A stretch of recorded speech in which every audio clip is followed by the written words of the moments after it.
Hey guys, I am going to try and use these ornaments right here that I got from the Target dollar spot to create a snow globe.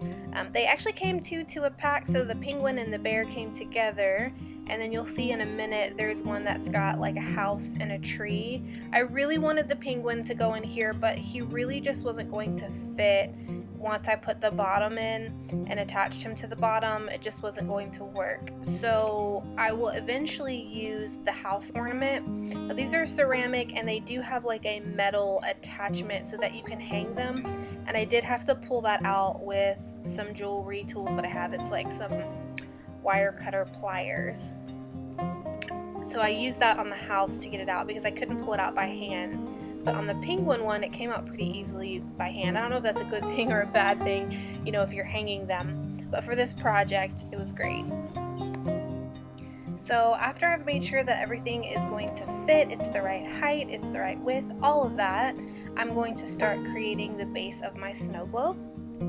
And so I'm going to actually take some chipboard here, it's pretty thick, and I'm going to create like an L bracket so that I can attach my house to the bottom of the snow globe.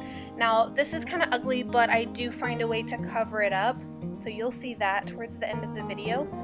But I really want this to be stable because that ceramic piece is pretty heavy, and you can see the bottom of my snow globe there. It is from the Dollar Tree, so it is not the sturdiest, best quality, so I just wanted some extra support. So think of this almost as like a shelf on your wall. You want to attach a longer piece to the heaviest part. So I've got the house there, and then you want it to extend out so you can attach it to the bottom. Now, I did actually put some hot glue on the bottom of the house and then attach that to the plastic piece as well, and it didn't stay. So which makes this L bracket, this chipboard piece, that much more important. Now I'm going to cover the bottom of the snow globe with these little styrofoam balls. I've used these in a ton of my projects this year. I bought a huge bag of it last year at Hobby Lobby. It was the wrong size by mistake. I meant to get the really teeny tiny ones, but I have this huge bag and I'm just not going to go buy more until I use it up. So you've probably seen me use these styrofoam balls in a ton of projects, but they work, and you know, they fill the whole they fulfill what I need them to do for these projects. They look like snow basically. So after I make sure that it's all going to fit in properly, I'm going to start decorating around the house. I know that I wanted to add to this, but the challenge here was finding a way to get things to expand horizontally, you know, instead of just having things sit vertically, but still being able to fit through the mouth of the snow globe. So you'll see what I mean here in a minute. That Joy to the World, I'm kind of placing it off center, and I do like the way that it looks more off to the side, but it just would not fit through the mouth of the snow globe. So you'll see right here, it wasn't gonna happen. It just wasn't. So I had to play around with a couple things. I really wanted that dimension, and I really wanted things to stick out and not have everything just go up and down. So I had to get really creative, and as I started to place those little holly sprigs behind, you'll see once I stick it in later that I did have to bend them a little bit just to get them into the snow globe. So I'm going to play around with a couple of things here to figure out what will fit, what won't. You do see that I stuck a chipboard part at the top of there. These chipboard pieces and die cut pieces, they're from all over. I could not tell you the collections, I'm so sorry.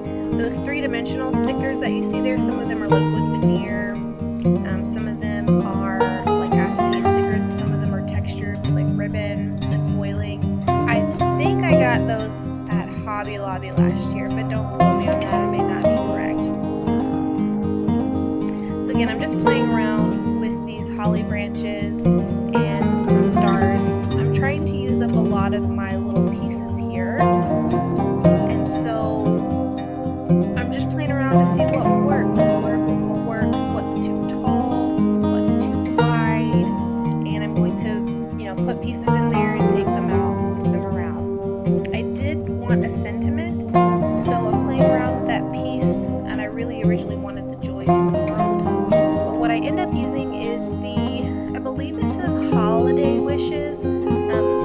It is that gold, there we go. This is when I start playing with that. It's a gold sticker, it's backed with some ribbon, and I just pull the ribbon off and use the gold foiled part.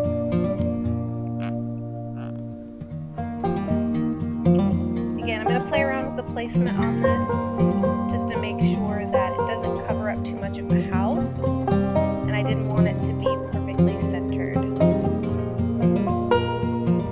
Now this ended up being a lot more simple than I would have originally liked it to be, and again that was because of the limitations that I have with getting things to fit inside the mouth of the snow globe whenever I'm trying to put it in there. So I end up putting a lot of things kind of three-dimensionally in front and behind the house, like that star right there. So think of it as like, you know, this is the yard of the house, and I've stuck this star kind of in the yard. I was able to add more in like in front and in back than actually, you know, above and out to the sides of the house. I did want to cover up the back of this as well, just in case, you know, someone picks it up and plays around with it. I didn't want it to be ugly on the back. So I do take a couple of different die cuts here. I've got one of that tree, and then I have a ton of like little peppermint die cuts that I have had for a while now, and I had no idea what to do with them. So I do use a lot of those, and I place them like I did the star on the front, kind of in like the yard of the house. So they kind of stick out and have a little bit of dimension. After I figure out where I want everything to go, I am going to add more snow into the bulb or the top part of the snow globe before I seal it all in. And I'm going to use a few more of those styrofoam balls, and then I also have a bag of this like iridescent, filmy type of snow. So I add that. I don't add too much because I don't want there to be so much that you can't see the little bits that sit down in the bottom of the snow globe. And then after I have everything where I want it to go, I am going to add some hot glue around the bottom of the snow globe piece here, this plastic piece, before I seal it up into the snow globe itself.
Alright,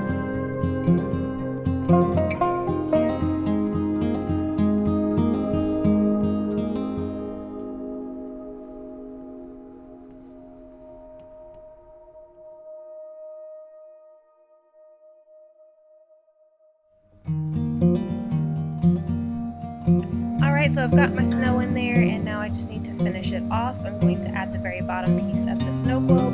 I'm not going to add water to this because I just think it would ruin the pieces on the inside, and it's just really not necessary, I don't think. So to finish this off, I am going to wrap the very bottom with some white yarn. Is it yarn? Yeah. Some white yarn, and I just wrap and wrap and wrap and wrap and wrap, and my camera actually cut out on me, but on top of this yarn, I'm going to add some gold leafy trim. I'm sure you guys have seen this in a lot of other people's videos. At one point there was like some Maggie Holmes gold leaf trim, but I just got mine at Hobby Lobby, but it's this really thin, almost papery trim, and I just put it around the outside of the yarn. Alright, I'm going to show you guys some close-ups here. I hope you guys enjoyed this DIY. And go check out your Dollar Tree. The snow globe is from the Dollar Tree. I was actually really surprised because it's pretty good quality for something that you can find for $1, and it makes a really quick and easy Christmas or holiday project or gift even. Have a happy holidays.